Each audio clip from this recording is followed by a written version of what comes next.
جہاد جنت کا ایک دروازہ ہے۔ جس نے در سے روگردانی کی، اللہ تعالیٰ نے اس کو رسوائی اور ذلت کا پیراہن پہنا دیا اور ذلت اس کا مقدر بنی۔ جہاد کی 3 قسمیں ہوتی ہیں۔ وہ جہاد جس کے ذریعے تم مخالفوں پر غالب آتے ہو، یہ ہاتھ کا جہاد ہے۔ وہ جہاد جو زبان سے کیا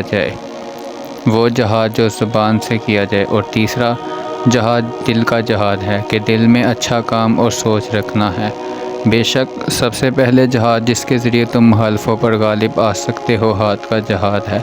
اس کے بعد دوسرے درجہ پر زبان کا جہاد ہے اور تیسرے درجہ پر دل کا جہاد ہے۔ بس جو شخص اچھے اعمال کو اپنے دل میں اچھا اور برے امور کو برا نہ سمجھے تو گویا اس کا دل الٹا ہو گیا۔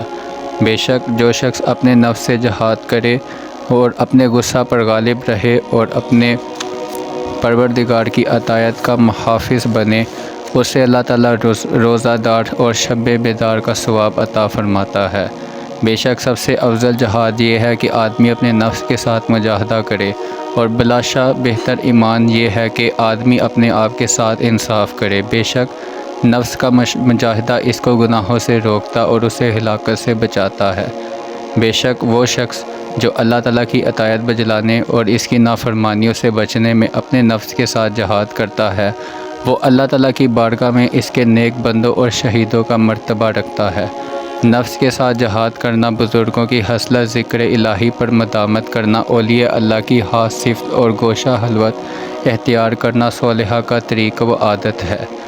بہترین جہاد یہ ہے کہ نفس کو اس کی خواہشوں اور لذات دنیا سے باز رکھا جائے۔ نیکیوں کا حکم کرنا اور بدیوں سے روکنا بہترین جہاد ہے۔ جہاد دین کا ستون اور سعادت مندوں کا طریقہ ہے، اور مجاہدین کے لیے آسمانوں کے دروازے کھول دیے جاتے ہیں۔ اپنے نفس کے ساتھ جہاد کر اور اس کے ساتھ اس طرح حساب کر جس طرح ایک شریک دوسرے شریک سے کرتا ہے۔ بے شک اگر تو اپنے نفس کے ساتھ جہاد کرے گا تو اللہ تعالیٰ کی اطاعت بجلائے گا تو وہ تجھے عذاب سے نجات بخشے گا۔ اپنے نفس کے ساتھ جہاد کرنا نہایت افضل جہاد ہے۔ اپنے نفس کے ساتھ جہاد کرنا گویا گناہوں سے جلدی تائب ہوتا ہے کہ اپنے رب کی طاعت و فرما برداری میں کامیاب ہو جائے۔ اللہ تعالیٰ نے جہاد کو اسلام کو عزت بڑھانے، نماز کو تکبر سے صاف ستھرا رکھنے کی غرض سے، زکوٰۃ کو مسکینوں کو روزی پہنچانے کے واسطے، روزوں کو اخلاص حلق کے آزمانے کو اور حج کو تقویت دین کے واسطے فرض و مقرر فرمایا ہے۔ اپنے دین کی حفاظت کے لیے تلواریں چلاؤ، تلواروں کو نیزوں سے ملاؤ اور اللہ تعالیٰ سے مدد مانگو۔ اللہ تعالیٰ نے چاہا تو تم کامیاب ہو جاؤ گے۔ نفس کو اس کی خواہش سے روکنا نہایت مفید جہاد ہے، اور حرص کو روکنا لالچ اور طمع کو جڑے سے کاٹنا ہے، اور غصے کو بربادی سے فروغ کرنا علم کا ثمرہ ہے۔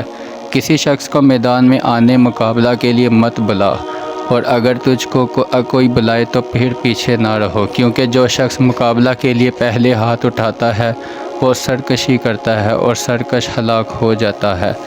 نفس کے ساتھ جہاد کرنے کے لیے یہ بات کافی ہے کہ ہمیشہ تو اسے مطلوب رکھے اور اس کی خواہشات کو پورا کرنے میں اس کے ساتھ لڑتا رہے۔ بہترین دولت مندی نفس کا غنی ہونا اور بہترین جہاد نفس کے ساتھ لڑنا ہے۔ نفس کے ساتھ جہاد سے بڑھ کر کوئی جہاد نہیں ہے۔ خبردار رہیے، جہاد نفس جنت کا مول ہے۔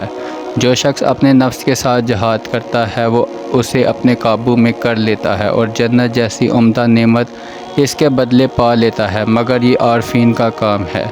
مجاہدہ و جہاد کی غایت یہ ہے کہ انسان اپنے نفس کے ساتھ جہاد کرے۔ نفس کے ساتھ جہاد کرنا جنت کا حق مہر اور خواہش نفس کے خلاف کرنا جنت کا مول ہے۔